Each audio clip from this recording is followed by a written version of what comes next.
rapidamente. Eu vejo todo mundo aceitando alegremente o Pix, passando todos os dados para todas as entidades estatais possíveis. E vai acontecer com o CBDC quando vier aí o real digital, porque a grande sacada da CBDC é tornar o Open Bank algo mais consolidado, né? E Open Bank consolidado com CBDC, a gente vai ter aí algo pior do que o Pix em termos de privacidade. E Concordo? as pessoas elas vão adotar isso muito abertamente, porque elas vão entender que tecnologia legal, né? Uhum. Vão ver isso assim como uma grande facilidade do dia a dia. E, assim, inegavelmente, isso vai apresentar facilidade para muita gente. O Pix, ele acaba sendo uma facilidade para muita gente, só que o lado obscuro disso é justamente o que a gente está falando aqui, a questão da privacidade, a questão de a gente ser constantemente vigiado. E aí, mas isso tudo é coberto por um paninho de usabilidade, né? Então, quando o Bitcoin trouxer essa maior usabilidade, já acontece com o Lightning, mas assim, como eu disse, né, no quesito das pessoas começarem a usar sem precisar entender de fato, aí sim, aí eu acredito que vai ter essa hiperbitcoinização, essa adoção em massa, a gente está vendo isso muito rápido, institucionais, o caso lá de El Salvador, que o Lita pode falar com muita propriedade sobre isso, mas ainda é algo que está dentro de uma massa de pessoas, dentro de um grupo assim de pessoas, né? Que ainda é pequeno em relação à dimensão que a gente tem do sistema fiduciário. Deixa eu só complementar aqui, que a gente está no fio da navalha agora, porque, olha, a usabilidade, a facilidade, ela está aumentando. A, a, a gente ainda não tem a preocupação suficiente para as pessoas mudarem de forma de enxergar o dinheiro. Ainda falta educação, falta informação para isso. Quem tem Bitcoin não quer usar, porque quer guardar, faz todo sentido. Não usando, ele não circula no mercado. Não circulando no mercado, vai dar mais tempo para exatamente entrar esses CBDCs, essas moedas controladas. E a educação de que, para as pessoas, eu acho assim, o conhecimento de que isso é um calcanhar de Aquiles para todo mundo, sabe, a gente está num momento muito particular agora. A gente não tem uma massa crítica suficiente de pessoas que conheça e utiliza o Bitcoin, e a gente está tendo uma facilidade de dinheiro eletrônico cada vez maior, e vai continuar tendo, como tu falou, CBDC vai chegar e todo mundo vai achar lindo. E é um dinheiro programável, né? Centralizado. Isso me assusta um pouco. Cara, mas é justamente por isso que eu gostei tanto daquela série de textos do Svetsky sobre os bitcoiners são os remanescentes e as massas não importam. Porque no Uhum. fundo, assim, eu concordo com você, isso me gera uma grande ansiedade, mas isso parte de um princípio que a gente geralmente acredita sem pensar muito a respeito, que precisa ter adoção. E aí a gente não pensa em etapas, como o Contangorila ressaltou no pensamento do Sailor. A gente simplesmente sabe que vai ter a adoção, portanto imaginamos que temos que converter todo mundo. Mas o pensamento em etapas que o cara apresenta, que o Svetsky apresenta na série, é essa questão de que primeiro vai acontecer a adoção seletiva para depois acontecer a adoção geral, né? E no fundo isso vai muito de encontro com o que acho que a Madu falou e acho que você também falou sobre a questão da adoção e como no fundo vai enquanto as pessoas precisarem ter trabalho e entender a filosofia e os cypherpunks para usarem o Bitcoin, ainda vai demorar a adoção. A adoção vai acontecer quando as pessoas usarem sem nem perceber, que nem elas usam o Pix mesmo. É uma coisa que quando tiver atrito zero, vai ter adoção geral. Mas antes disso, a gente ainda tem muito trabalho para fazer com a adoção seletiva. E a adoção seletiva vem antes. E é um negócio que, assim, não é tão intuitivo. Apesar de quando eu falo assim, soa óbvio, tipo, antes de ler os textos dos Vetsky, isso me gerava uma ansiedade também. Essa questão de que, puta, eu queria salvar todo mundo e eu não vou conseguir. Só que sim, é isso, você não vai conseguir mesmo. A gente não vai conseguir salvar todo mundo, a gente vai estar falando para uma grande quantidade de pessoas e no fundo, se a gente conseguir despertar uma pequena quantidade de pessoas dentro dessa grande quantidade de pessoas, a gente já fez o nosso trabalho, porque, puta, no fundo, isso tem bastante a ver com a curva, não é a curva de adoção no sentido a curva S, é uma curva gaussiana que separa os tipos de personalidade que adotam uma tecnologia. Tem os inovadores, visionários, daí tem os early adopters, daí tem a maioria tardia e no último tem os retardatários.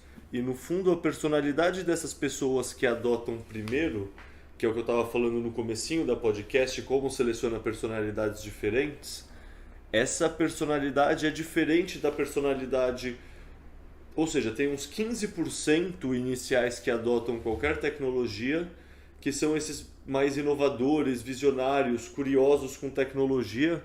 Essas pessoas têm uma personalidade diferente do que o restante. Então, no primeiro momento, a gente não está nem perto desses 15%. Então, no primeiro momento, vai ter uma adoção seletiva com pessoas meio como a gente. Depois que tem essa adoção geral, e nessa adoção geral, de fato, vai vir totalmente essa lógica de quão fácil é usar, quão simples, quão sem atrito. O termo no mundo de startup é sem atrito, é frictionless, no sentido sem fricção. E, no fundo, é isso. Por que todo mundo que usa o Nubank gosta do Nubank? Porque o aplicativo é simples e funciona, não tem ruído, não tem informação desnecessária. Tipo, a gente tem tanta informação no mundo, tem tanto ruído, que a gente, em média, quer só desligar o ruído. E isso vai ser a adoção dos últimos 85% da população, que vão ser as pessoas que, de fato, não vão querer estudar a história do dinheiro, não vão querer entender toda a história da criptografia e todo o movimento dos cypherpunks, não vai ter nada disso. Eles simplesmente vão usar porque é um dinheiro que funciona. Eles vão ser simplesmente pragmáticos. E, cara, antes de eu entender isso, eu tinha uma certa ansiedade também. Imagino que é o que você estava relatando agora, Huberto. Essa questão de, caralho, o pessoal não tá acordando. Eu queria chacoalhar todo mundo e não consigo. E sim, não consigo mesmo e, no fundo, tudo bem. Tipo, não preciso. Na realidade, eu não preciso, né? A gente precisa entender que a gente não precisa disso. É isso que tu tá falando, né? As pessoas que importam, que vão fazer... os letas, madus e contangorilas que ainda não entenderam o Bitcoin, não tiveram contato suficiente, estão aí, e a hora que enxergarem vão fazer o barulho que tem que ser feito, né?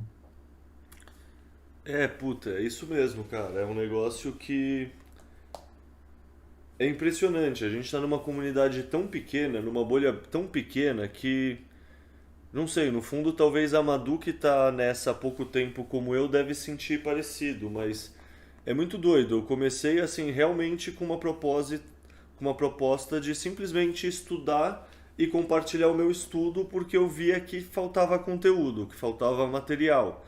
E tipo, nesse último ano, a bolha, pelo menos onde as discussões que eu acompanho mais, que é o Twitter, amadureceu assim muito, sabe? É impressionante o como surgiram novas pessoas, surgiram novos avatares, surgiu mais... Não sei, no fundo tem mais conteúdo em português sendo difundido. Tipo, quando eu comecei a estudar o Bitcoin em outubro do ano passado, eu realmente só seguia quase plebes americanos. Tipo, tinha muito conteúdo bom na gringa e não sei se é aquilo que eu não achava, mas eu não encontrava tanta coisa em português. E eu sinto que, no fundo, está acontecendo esse movimento de adoção seletiva. E no fundo, no momento, é muito legal isso, tá ligado? Que muitas pessoas que simplesmente querem doar o tempo têm totalmente essa possibilidade. É que nem a Madu falou no começo. No começo eu não vi isso como um caminho, era muito mais uma curiosidade. Daí eu queria te perguntar, Huberto, não sei se a Madu tem essa curiosidade também, mas Tipo, como você que tá mais tempo nesse mundo e mais tempo no Bitcoin vê essa evolução? Você sente que mudou muito a partir de 2020, 2021? Eu sinto assim, ó, ele tem menos ruído, como tu falou, tem muito menos, ele não é tão mal visto quanto era. Eu hoje, se você fala sobre Bitcoin, você já não é mais, já não torcem mais o nariz, já sabem que você tá falando de alguma coisa que tem, no mínimo que valoriza. Então, assim, antigamente, quando eu conheci, ele era 100% das pessoas achavam que eu estava conversando sobre algum tipo de pirâmide ou de golpe ou alguma coisa do gênero. Hoje, eu acho que o conceito do Bitcoin já está bem mais difundido e ele já não é tão visto como uma coisa ah, tão marginal quanto ele era, né, em 2017, quando eu conheci. Isso deu uma diferença gigantesca. Quantidade de pessoas que já ouviram falar, mesma coisa. Então, assim, às vezes você falava sobre Bitcoin e a pessoa nunca tinha nem ouvido a palavra de Bitcoin. Depois todo mundo ouviu falar e estava associando a algum tipo de crime.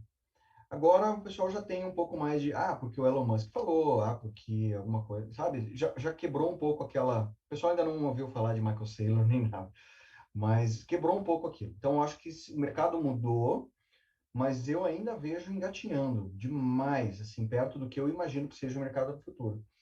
Então, assim, eu vejo a gente nesse fio da navalha que eu falei, porque eu acho que o ciclo se fechar das pessoas que tem no portfólio, na carteira, que recebem em Bitcoin e que estão dispostas a se desfazer dele para pagar alguma coisa, eu acho que a gente está longe disso ainda. Mas eu sim vi bastante mudança no mercado. Mas essa bastante mudança que eu vi ainda parece nada, sabe? Parece tão pouco para que as pessoas entendam, compreendam isso que a gente está conversando hoje. Parece ainda muito longe. Teve mudança? Sim, mas eu acho que ainda um pouco demais. É interessante ver que, assim, embora o Berto tenha uma visão um pouco maior, assim, de como tem ocorrido essa adoção, a gente mesmo, eu e você, Leita, a gente já consegue perceber como, como a narrativa mudou em um ano, né? Mudou muito, assim. Por exemplo, hoje, você fala de Bitcoin, as pessoas elas te olham às vezes até como o cara legal do rolê, entendeu? Porque, tipo, nossa, ele sabe sobre Bitcoin e tal. Às vezes é isso, porque como o pessoal, tem muita gente que não entende como funciona, então olha o Bitcoin como uma coisa, assim, muito além, muito cypherpunk, assim, tipo, caralho, ele é foda, não tem sobre Bitcoin. E é engraçado ver isso, mas ainda tem, obviamente, as pessoas céticas sobre isso, mas é bacana porque, por exemplo, eu tiro observando as meninas do Use Cripto. É um trabalho que elas fazem que eu gosto muito, eu acompanho. E, porra, quando eu comecei a seguir elas lá no Instagram, por exemplo, elas não tinham os seguidores que elas têm hoje. Elas têm hoje já um pouco mais de 100 mil seguidores, e antes, quando eu segui, eu acho que tinha o quê? 20? Por aí, sabe? E estão ali já em canais grandes, né? Que é a Me Poupe. Então, as pessoas, elas já estão... As grandes pessoas que falam sobre finanças e alguns lugares que falam sobre finanças, eles já estão se rendendo, de certa forma, ao Bitcoin, a criptos no geral, mas falando do Bitcoin aqui, e é engraçado, é engraçado não, mas é interessante ver a movimentação desses canais de finanças que trazem alguém para falar de Bitcoin, ou que começam a falar de Bitcoin, porque eles falam assim, vocês me pediram demais, então aqui está. E não foi uma iniciativa que eles ficaram, nossa, eu vou falar sobre Bitcoin. Não, é que está tendo uma demanda de pessoas que está querendo saber, pelo menos, o que é isso. Mesmo que não vai investir ou não vai poupar e nem nada disso, mas ela quer entender o que é, porque ela está vendo muita gente falando, a moeda subindo um valor exponencial e ela tá tipo assim, cara, eu tô por fora disso, eu preciso entender pelo menos. Só para dar números, se eu não me engano, saiu uma pesquisa recente que fala que mais de 10 milhões de brasileiros investem em criptomoedas e acho que é menos de, ou aproximadamente 3 no máximo 4 milhões de investidores no Ibovespa. Então, todos esses analistas de casa de research, etc., eles começam a perceber que eles estão perdendo um puta mercado e que, tipo, no fundo tem o sinal do mercado que fala para eles irem para uma direção para tentar ganhar dinheiro, e do outro lado tem todos os vieses dele que são contra e não acreditam e são Faria Limers coxinhas, todos engomadinhos e não conseguem acreditar. E é muito engraçado ver eles tendo que dobrar a língua, né? Um negócio que, nossa, é tipo, sei lá, eu gosto muito de uma página nova que fizeram no Twitter, que acho que é Velhos do Bitcoin, alguma coisa assim, não sei se vocês sabem o que eu tô falando, O mas velho gritando, né? Gritando com Bitcoin, velhos gritando com Bitcoin, acho que é assim. Muito boa essa página. Mas esse é o meu ponto. O meu ponto é exatamente esse. A gente está, hoje ainda, por isso que eu falei que eu acho que eu concordo 100% com o que tu falou, tá? Assim, entrou no mercado. Hoje não tem, eu acho, canal de finanças que não tenha pelo menos uma playlist ou uma aba, alguma coisa que fale sobre criptomoeda. Mas meu ponto é esse. Ela vista como investimento. E aí que tá. Eu acho que como um patrimônio, ou como uma proteção de patrimônio, ou como uma forma de mercado, como você entrar em um nicho de mercado novo, ainda está em muito pouco. Eu vi num perfil, me marcaram até num perfil, pela primeira vez assim que eu vi, uma influencer de odontologia falando, perguntando, se o paciente dissesse que só pagasse em Bitcoin, você aceitaria? Uma pergunta assim. E é uma influencer enfim, de consultório de odontologia. Falei, pô, é isso que está faltando, sabe? São essas pessoas de outros nichos, de outras coisas, conversando como forma de pagamento, ou como outra função que não seja ganhar dinheiro. Mas eu sei que a fase é essa. A fase é essa. Mas realmente, Manu, mudou completamente o discurso nesses canais de investimento. Mas eu acho que ainda falta no resto do mundo, na vida real, sabe?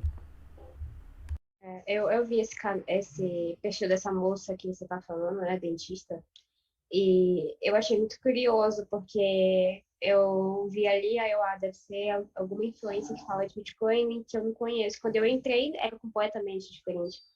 E assim, a gente precisa disso, né? Não que a gente precisa, Bitcoin não precisa de nada nem de ninguém.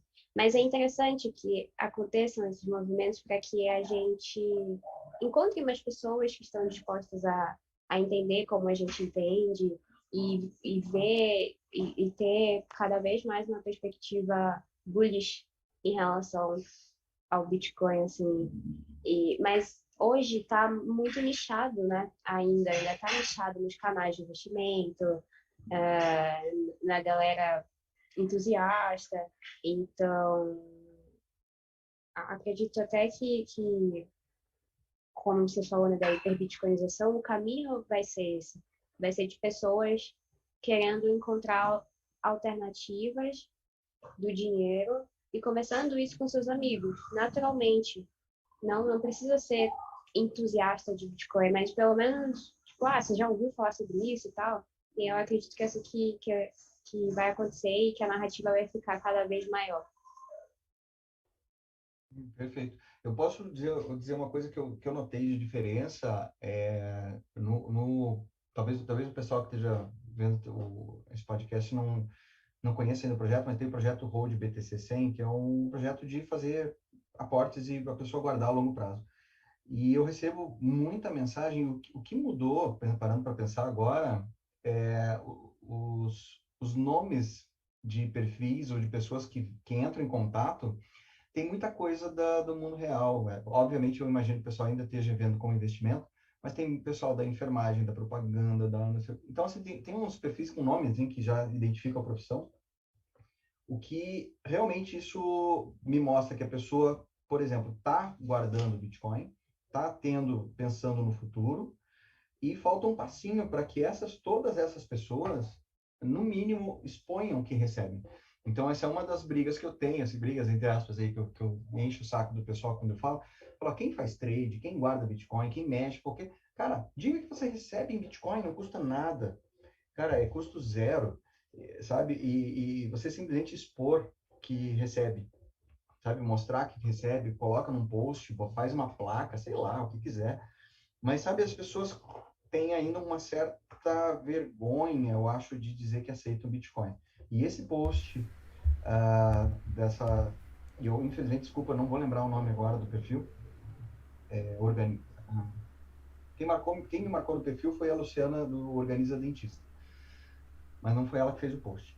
Essas coisas precisam acontecer, de que você tem que se expor. Eu acho que, profissionalmente, é uma das grandes coisas que você pode fazer em termos de marketing.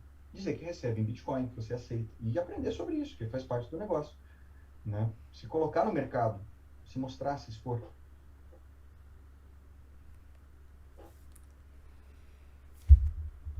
Essa parte de aceitação no próprio negócio é interessante porque eu entrei ali no grupo das meninas do Zcrypto, né, que estão fazendo um curso agora, estão dando um curso, aí eu entrei lá no grupo para dar uma olhada, ver como é que tava a movimentação das pessoas em relação a isso, porque teoricamente é um público que é voltado para finanças tradicionais.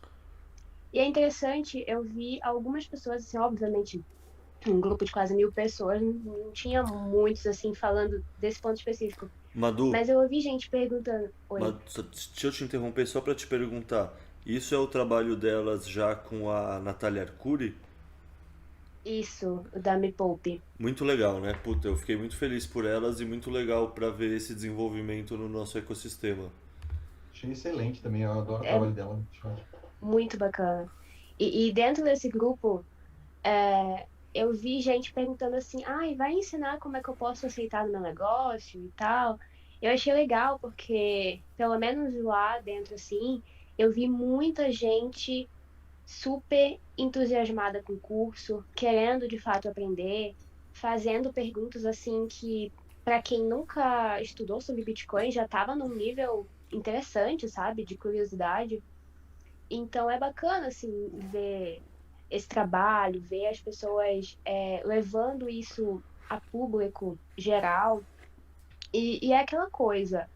É, eu digo muito que é daquela frase assim: se você não pode ir contra eles, então junte-se a eles. E é uma coisa que vai acontecer com o Bitcoin.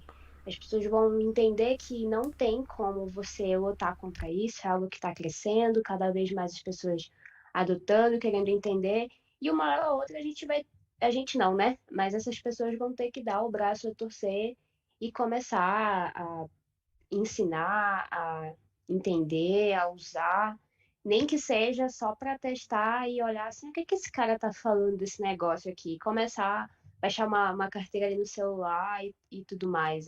E o trabalho que esses meninos fazem, eu gosto muito de Mico demais, assim, acho bem bacana.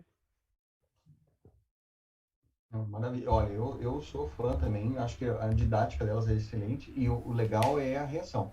E realmente, a gente tem assim, e agora com essa parceria com a Natália, elas, a cripto e a didática da cripto vai entrar em outro nível, espero que aconteça. E essas perguntas que tu falou, como eu vou colocar no meu negócio, etc., para mim é isso que me importa, assim, que me deixa mais bullish de tudo, é essas pessoas querendo aprender. E eu sei que existe uma curva aí também, de que, e eu passei por isso já desde 2017, eu estou enchendo o saco de todo mundo para colocar no próprio negócio. Um monte de gente vai colocar, vai se frustrar porque as pessoas não pagam Bitcoin e vão esquecer. Isso faz parte do negócio. E antes eu ficava meio chateado, falei, poxa, mas né, não, a gente não precisa, a gente não pode esperar que aconteça, a gente tem que expor.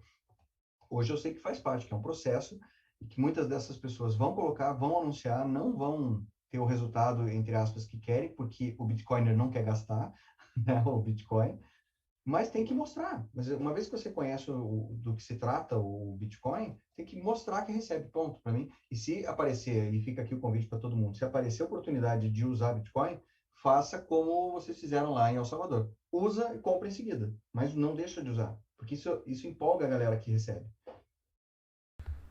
Eu acho interessante isso também.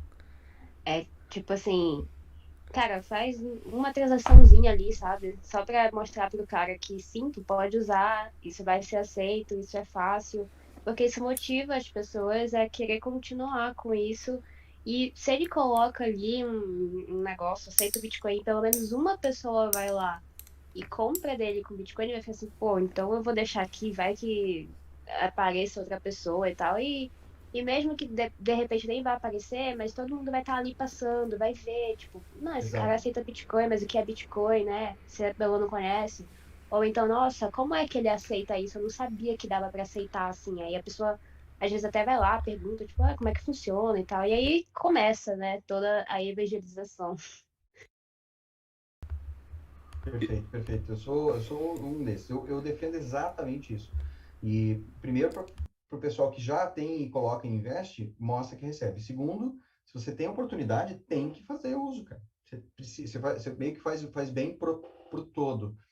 Você não sabe como é legal receber, assim, quem tá ouvindo a gente nunca recebeu Bitcoin, não sabe como é legal o cara dizer, vou pagar em Bitcoin. Porra, é maravilhoso. Eu todo o orçamento eu falo para a pessoa, eu falo, se me pagar em Bitcoin tem ainda um desconto. Eu sempre falo isso. Por que isso? Porque eu sei que primeiro praticamente ninguém vai fazer e segundo eu quero tentar estimular que a pessoa no mínimo vai saber, mas o que é isso que dá desconto? Vai atrás. No mínimo, dá uma incomodada, sabe? Bota aquela pulga atrás da orelha. Só isso que eu acho que já é um primeiro passo para a maioria das pessoas que nunca teve acesso, né, a essa informação. Entra muito esse assunto no que o Contangorila falou sobre o risco reputacional, né? A gente está conversando aqui, eu tenho um amigo que tem um trabalho, youtuber, tudo mais, ele tem mais de 500 mil seguidores. E hoje em dia ele tem, acho que é 20 ou 25% do patrimônio dele em Bitcoin. E eu fico tentando convencer ele a tentar aceitar pagamentos em Bitcoins, falar que aceita, anunciar e tudo mais, mas ele sempre fica com esse pé atrás, acho que justamente por essa questão do risco reputacional. Inclusive, eu estou falando isso metade porque eu acho que ele vai escutar, inclusive então para dar uma cobradinha assim, mas também porque é foda isso, né? No fundo, tá todo mundo esperando a próxima pessoa fazer para ela se sentir autorizada a fazer. Por isso que é muito O legal que pessoal acha que vocês. é muito difícil. Eles acham que é complicado demais e tal. O cara vai botar no site como é que é, não sabe, ninguém ensina. O pessoal bota muita minhoca na cabeça, achando que é tão complexo. Se for uma coisa pessoal, é ultra simples. Se for digital, tem 2, 3 passos a mais e deu, né? Mas o pessoal acho que acaba exatamente esperando o próximo fazer, depois eu vejo.